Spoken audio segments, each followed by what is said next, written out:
Hello, Ghana.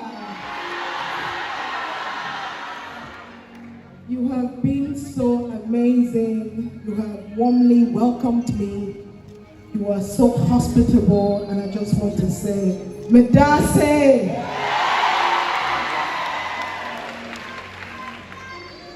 Love you. Sorry? Oh, okay. Well, Nigerians in the house, should I stay or should I go back? I'll consider that. I have put my thoughts together. I'm not one to talk or speak too much. I like to. Yeah, my people, I greet you all, not too much. Razzle energy itself, and Sam Sebeb, in the come aside, come appreciate all of you when present for the show, when we do Torino City on Saturday. And people say, first of all, I say, who no appreciate small thing, you appreciate too much. Torino City, Women of Valour, founded too by much for the love and support. kind Nana Abba Anabo. Come outside to appreciate you, say, not too much. Not be everybody know this thing, but because of say, in value, we appreciate it too, and so for that, and make it come outside on time. Some people then after the show, you say, the show don't feel everybody don't go, but it not be like that. I make it with the EU go. People, not too much. Torino City, I believe you now. I know say that this one I do so na small one. I go see 21 when it pass this one. And people, I beg you now. You don't say you never follow Razzle Energy, go follow am for all social media handles. Go screaming music for all music platform. You must agree that the name is not typical. It demands jams as it dey drop am. You be the first person you go listen to this song. I beg you now, if you know say you never follow me, EU Afro or backup, go follow me for my backup. So that every time when I go bring in new artists like Razzle Energy, come where they make great way by naming the event Women of Valour, industry. she is shining a much needed light share this on the video. importance of recognizing and honoring the remarkable contributions of women who have overcome obstacles. Me know say we get all this jam. You say now every day we dance, and you know say we not dey give chance. Every day we dance, I say you can come and take our own chance.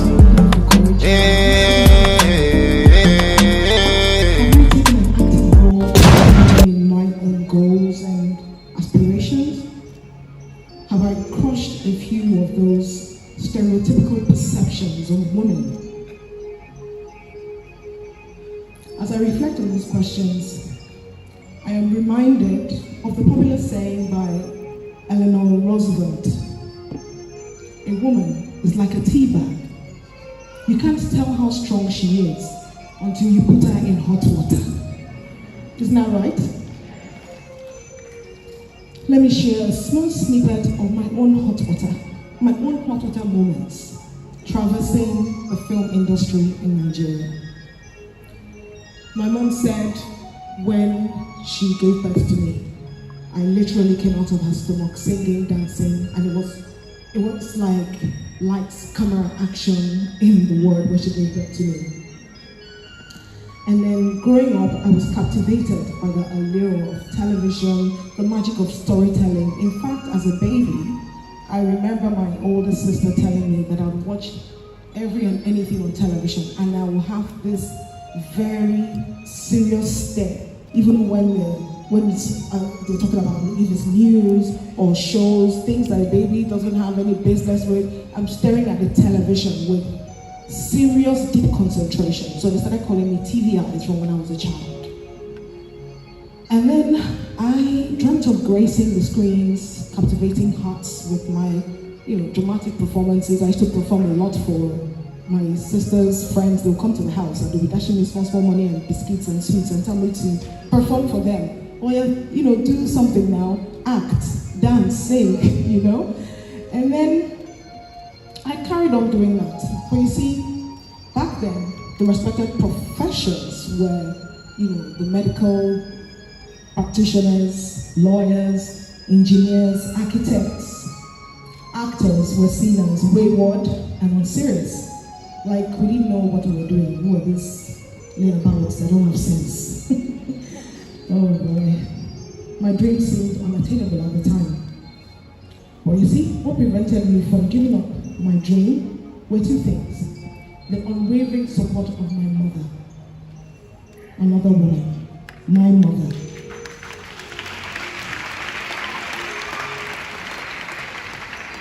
I was blessed with a courageous mother who defied societal expectations at the time and nurtured my dreams.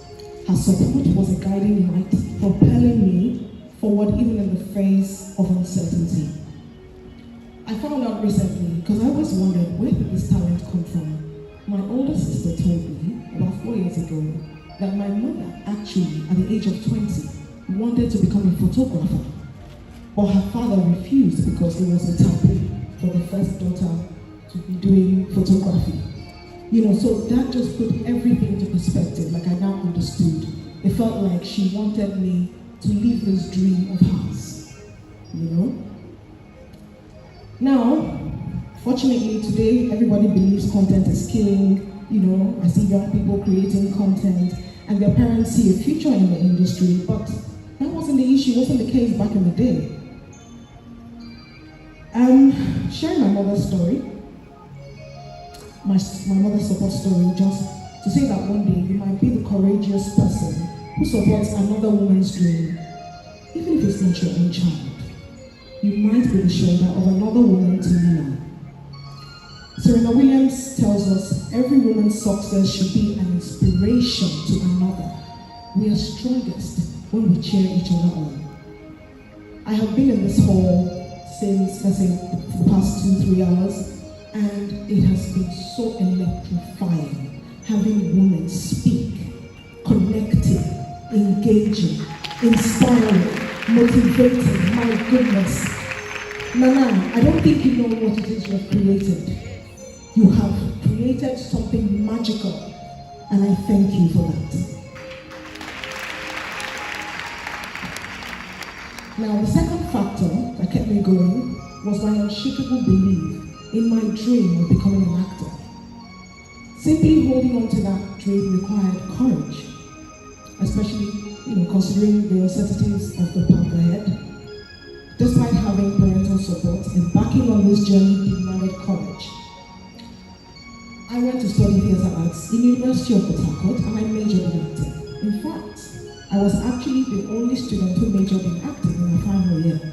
The others ran away from it. They went, the directing side, wardrobe side, and all. I found myself being the only person who majored in acting in my final year.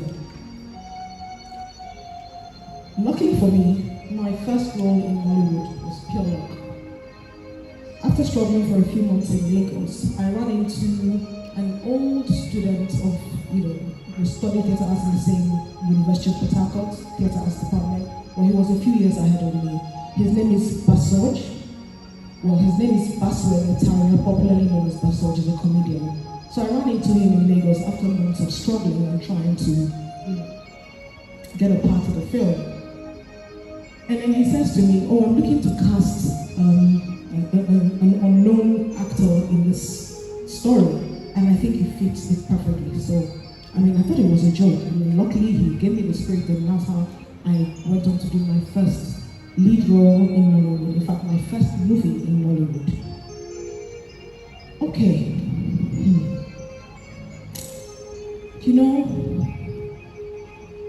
Then acting in school, we're not taught to act for film, so we're taught to act on stage. It's completely different. When I got on set, I was so confused.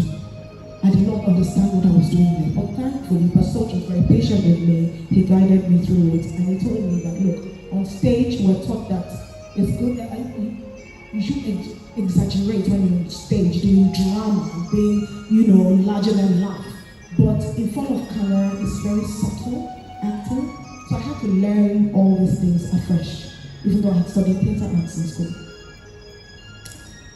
Now, when you start your career with a leading role, it can trick you into thinking that, oh, this is it, I'm now a big star. It's going to be, I'm going to keep playing all the big roles, lead actor, acting roles and all that. After that initial high and excitement with jobs dried up. And then, to make matters worse, my mother, my rock, my support system died.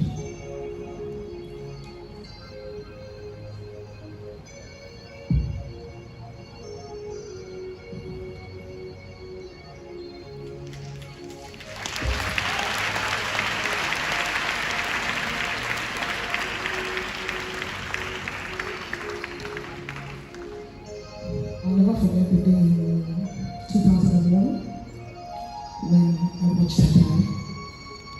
I held her in my arms, my older brother and my father. We watched her die and she slipped away. It's something that never really leaves you. She died in 2001, but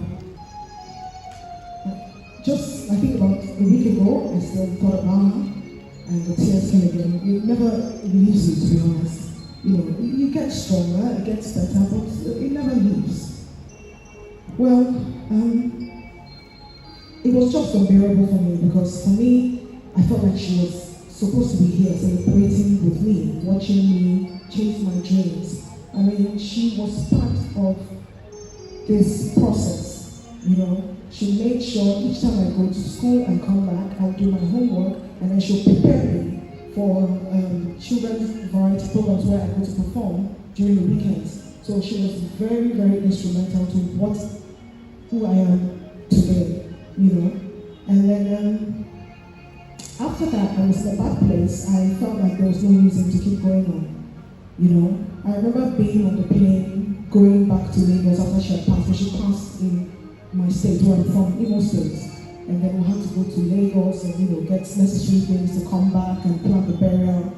Now I remember being on that plane, and to be honest, it was such a turbulent flight, but I did not flinch because I wanted it to crash. I was praying that I want this plane to crash so I can see my mother and be with my mother again. That's how I felt, And then it's a very empty feeling anyway. Now you see, I'm the youngest in my family, and while I was still in secondary school, my older siblings had all moved back to the UK because they were all born there. I was only one born in Nigeria. Anyway, that's a story for another day. After our mother's funeral, we all returned back to their lives abroad. Then life for me took a turn for the worse, both emotionally and financially. My father's health declined because when a couple, when they're very close and one dies, it affects the other one. I think my father actually stopped living with him when my mother died. So he became ill, his health declined, and then, my siblings managed to move back to the UK, and I was now all alone in Nigeria. I found myself losing faith in the slow growth of Nollywood, waiting months between jobs felt like an eternity. And then I lost some people whom I thought were friends, very close friends. In fact, some friends I considered family. It was just a very turbulent time in my life. I don't want to dwell too much on that period, but it led me to hitting rock bottom in Lagos. And when I say rock bottom, I mean rock bottom. I became homeless. I was squatting with people for a stretch. And when I say squatting, I'm talking about 3-4 people in a room. It was a friend's space, and I was staying there, Choose your friends wisely is one advice I always give to young girls in the industry. It's very important to choose who, there's something Bernard said, choose your friends. It is very important to have friends who share the same vision, goals with you, people who your visions are aligned, and people who bring you very good energy, because look, the sort of energy you put out in the universe is the sort of energy you receive. That's something I always tell people. So you have to be very careful the sort of energy you surround yourself with, and also the sort of energy you're putting out there in the universe. Well, eventually my siblings found a way to get me out of Nigeria, and then I lived with my brother and his family for a while in London. And gradually, I started getting myself together. Now, during that process, I put my dreams of stardom on hold. Many of you don't know, but in 2001, 2002, I stopped acting. I left the industry. I moved to London because it was a very dark period of my life. Like I said, I had these issues and, I just fell out with some friends I considered family. And I just gave up acting for a while. I needed to get out of, just leave that space for a minute. And then I moved to London and I gave up stardom, and then, you won't believe it, this is something I've never told people before, but while in London I was trying to make ends meet, I started working in a care home as a caregiver for adults with special needs. While some might view it as a step down, I don't. You see, taking care of others brought me joy and purpose at the time I needed it most. Because remember, I took care of my mother and my father when they were ill, because I was alone with them. And when I say taking care of, I'm talking about really taking care of. Because you see, when you get really ill, it's sometimes become incontinent. So I took care of them at that level. So it was a no-brainer for me. Okay, fast forward to 2003. I had saved, some money to return to Nigeria to get my stuff, and then just finally relocate to London. Nollywood was now beginning to fly. In fact, we were now calling it Nollywood. We used to call it Africa film industry or Nigeria film industry at the time. And then some of the producers were urging me to stay. I felt it was risky. I didn't want to lose my job. And also I had started drama school in London. I had just paid the fees before I came to Nigerian holiday. Before I went to Nigerian holiday, I keep thinking I'm in Nigeria, And then one day Genevieve Nachi calls me. You all know Genevieve, right? Yes. So Jenny calls me a few days before I was to go back to London, and she said, "Oh, I've given your number to a producer for the film." And I'm like, I'm going back. And she was like, "Well, just listen to what he has to say." She was one of the people that advised me to stay back and not go back to London. Well, I stayed back, and then one thing led to another. I met with the producer. The producer signed me